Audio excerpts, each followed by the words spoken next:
একজন যিনি চেয়ারপারসন তিনি জেলে আছেন, ভারপ্রাপ্ত যিনি চেয়ারপারসন কিংবা উনি কি মহাসচিব নাকি লন্ডনে যিনি আছেন? না, উনি এখন ভারপ্রাপ্ত চেয়ারপারসন। তারেক রহমান এখন 2008 সালের সেপ্টেম্বরে সম্ভবত তিনি দেশ ত্যাগ করেন। কোন একটা বিষয়ের দেন দরবারের পরে তিনি চিকিৎসার জন্য চলে যান এবং সেই থেকে লন্ডনে আছেন। সেই হিসেবে আজকে 10 বছর তারেক রহমান আছেন দেশের বাইরে। এই 10 বছরে তারেক রহমান কি করেছেন সেটা একটা বড় প্রশ্ন।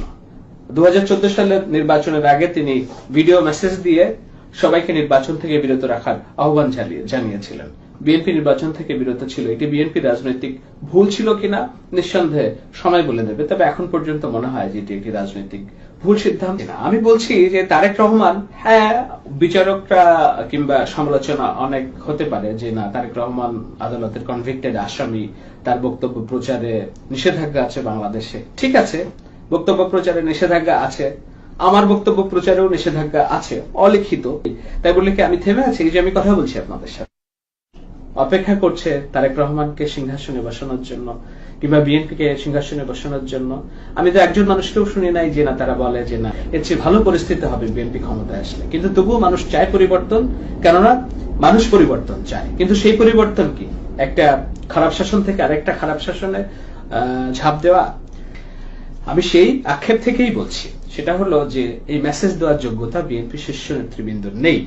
এই মেসেজ দেওয়ার যোগ্যতা বিএনপির তারেক রহমানের আছে বলে আমি সন্দিহান। এই কারণে বাংলাদেশের তারেক জিয়ার নামে একটা ফেসবুক পেজ আছে, এখানে যেসব কন্টেন্ট আছে অর্থাৎ যেসব পোস্ট দেওয়া হয় এগুলো আদৌ তারেক রহমান দেন না অন্য জামাত শিবিরের কোন লোকজন এটা দিচ্ছে তারেক রহমানের নাম করে, সেটা বোঝার কিন্তু কোনো উপায় নাই।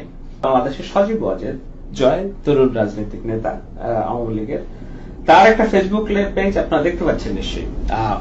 ভেরিফাইড পেজ কাকে বলে আপনারা দেখতে পাচ্ছেন যে ঠিক চিহ্ন দেওয়া আছে। হ্যাঁ, এই ভেরিফাইড পেজ থেকে তারেক রহমান দুঃখিত সজীব ওয়াজেদ জয় প্রতিনিয়তই তার বক্তব্য প্রচার করে যাচ্ছেন। যে যখন এই আলোচনা করছি তখনও মাত্র 12 ঘন্টা আগে তিনি একটা পোস্ট করেছেন, বলছেন ওয়াশিংটন ডিসিতেও গ্রেপ্তার হওয়ার সময় পুলিশ গ্রেপ্তার করে, সুতরাং বাংলাদেশে যখন গ্রেপ্তার করা হয় এবং মার্কিন দূতাবাস যখন প্রতিবাদ করে তখন তাদের বলতে হবে যে না তোমরা শুধুমাত্র আমাদের অভ্যন্তরীণ বিষয়ে হস্তক্ষেপ করার জন্য এবং নির্বাচনে হস্তক্ষেপের চেষ্টা করলাম, যে একটু তুলনা করার চেষ্টা করছিলাম।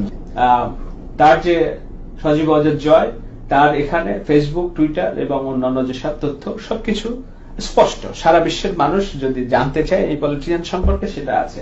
বিপরীতে কি আছে, তারেক রহমানের একটি পেজ আছে, আমি তারেক রহমানের পেজে ঢোকার সাথে সাথে তারা আমাকে বলছে বিজ্ঞাপনের জন্য যে টু লেট ফর অ্যাডভার্টাইজমেন্ট, অর্থাৎ আমি এখানে বিজ্ঞাপন দেব কিনা, mail for price admin@tarekrahman.net। Tarek Rahman কি চায়, তারেক রহমান তার ভিশন কি, তারেক রহমানের কি প্রতিদিন কি মেসেজ দিচ্ছেন, কিচ্ছু নাই। টুইটার তারেক রহমানের নামে একটা, সর্বশেষ তার টুইটার পোস্ট হচ্ছে 27 নভেম্বর 2013 সালে। আপনারা দেখতে পাচ্ছেন 2013 সালের 27 নভেম্বর। ইউটিউবের কথা বলি, ইউটিউবে সজীব ওয়াজেদ জয় যেখানে কথা বলছেন সবকিছুই আপডেট করা হচ্ছে এখানে। দুঃখিত এই কথাগুলো মনে করিয়ে দেওয়ার জন্য। তারেক রহমান 10 বছর হলো লন্ডনে আছেন, একটা ফার্স্ট ওয়ার্ল্ড কান্ট্রিতে থাকেন, পশ্চিমা বিশ্বে থাকেন। এই 10 বছরে আমরা তার কোনো ইন্টারভিউ দেখি নাই কোথাও। এই 10 বছরে ফেসবুকে নিজের একটা বক্তব্য আমরা দেখিনি, মাঝে মাঝে ভিডিও বক্তব্য দিয়েছেন তিনি। তারেকের অবস্থান কি, তারেকের বিগত দিনের কার্যক্রম নিয়ে সংশয় আছে কূটনীতিকদের মনে, বহির্বিশ্বের মনে। 21শে আগস্ট গ্রেনেড হামলায় তার নামটা আমরা জানি, সাংবাদিক হিসেবে জানি। দুর্বলতম দলের একটিতে পরিণত হয়েছে বিএনপি, তারেক জিয়াও দুর্বলতম নেতৃত্বের একটিতে পরিণত হয়েছে। শুধু তারেক রহমান নাকি লন্ডনে জুয়া খেলে তার সবচেয়ে বেশি ইনকাম হয় এটা আমরা জানি। দলীয় পরিবারতন্ত্রের বাইরে কেউ একজন রাষ্ট্র পরিচালনার দায়িত্ব নেবেন, সেই ব্যক্তি আর কেউ নন, মির্জা ফখরুল ইসলাম আলমগীর। মির্জা ফখরুল ইসলাম যদি দেশ পরিচালনার দায়িত্ব পান, সেটি বাংলাদেশের রাজনীতিতে হবে একটি মাইলস্টোন, একটি মাইল ফলক।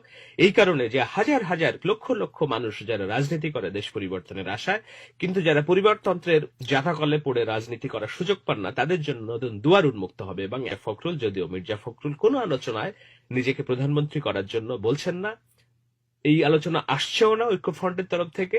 ঐক্যফ্রন্টের চিন্তা নির্বাচনে যদি তারা জয়লাভ করে, সংসদ ঠিক করবে কে প্রধানমন্ত্রী হবে, তারা নিজেরা ঐক্যমতের ভিত্তিতে ঠিক করবেন প্রধানমন্ত্রী কে হবেন।